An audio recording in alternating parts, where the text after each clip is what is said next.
I told everybody on TikTok, on Instagram, on YouTube that the Houston Texans was going to beat the Pittsburgh Steelers. Now, I told y'all before, and I'm going to tell y'all again, this is a defense that the Pittsburgh Steelers never seen before. Everybody came for me in the comments saying the Browns and the Ravens. Yes, they do have two good defenses, but their offenses wasn't as strong. In this game, it started out defensive, but that Texans offense did get on a roll starting in the second half. So that did change the game a little bit. You also had two defensive touchdowns by the Texans, and those dudes, they attacked, and they attacked. So with that being said, CJ Stroud had a pretty good game with 250 yards, one touchdown, minus that one interception. Aaron Rodgers, not so great, 146 for one interception. Now, this Texans defense, man, I can't speak enough about it. Will Anderson and Danielle Hunter gave Aaron Rodgers pressure all night long. These two dudes gave him pressure, and also in the interior, you had two guys that was delivering as well. And Aaron Rodgers, if we look at the stats, he was sacked 4 times. He was sacked 4 times, and to CJ Stroud was sacked 3 times. So Texans defense got after it today, man.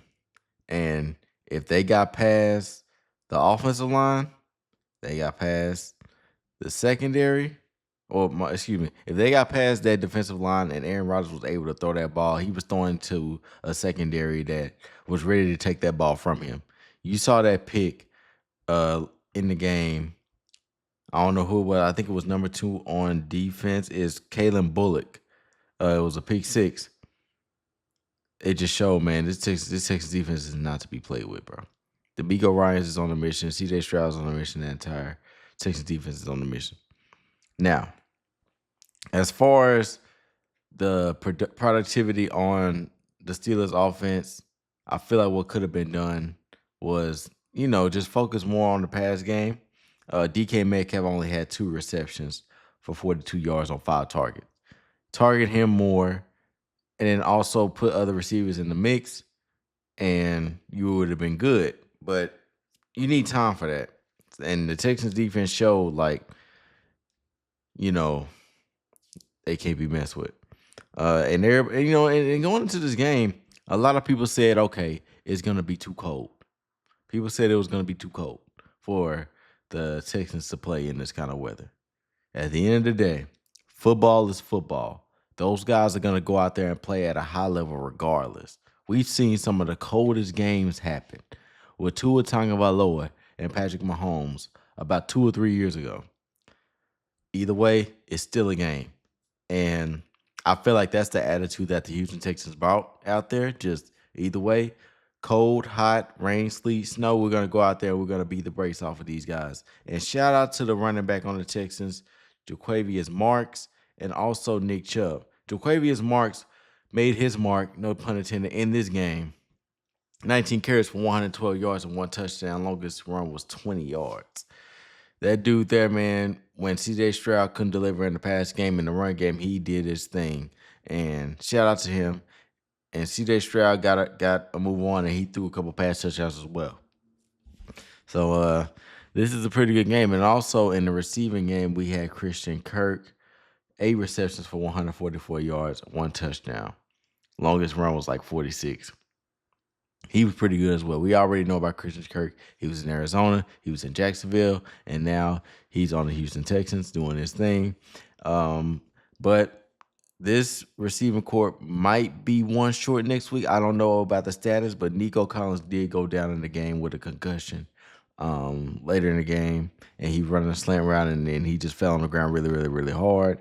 And he was evaluated for a concussion later on in the game. But honestly, with that being said, I want to know what will be next for Aaron Rodgers, in this long career. Aaron Rodgers is a really good quarterback. He's still showing that he's a good quarterback. He's almost like the Kevin Durant of the NFL. No matter how old he gets, His skill set is still there, and he's able to dominate those teams in the NFL pretty much night in and night out. But he's aging, and you can't be Father Time.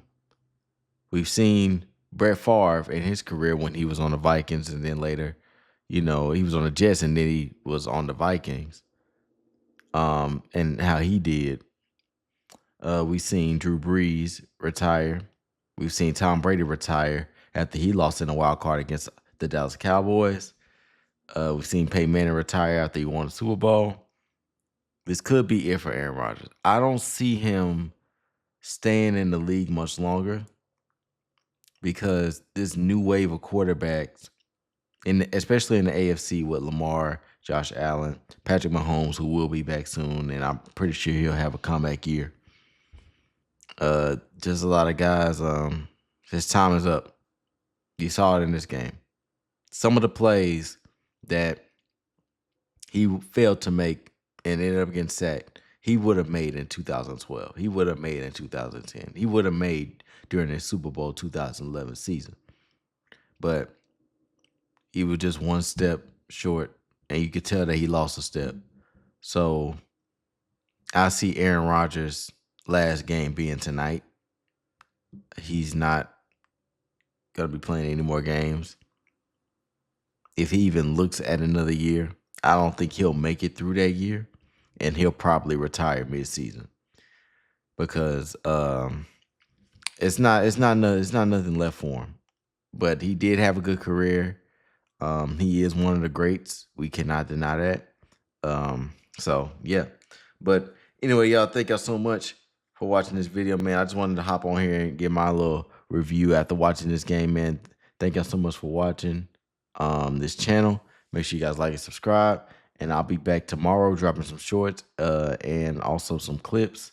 So make sure y'all stay tuned for that. But with that being said, have a good rest of your night. And I'm out. Peace.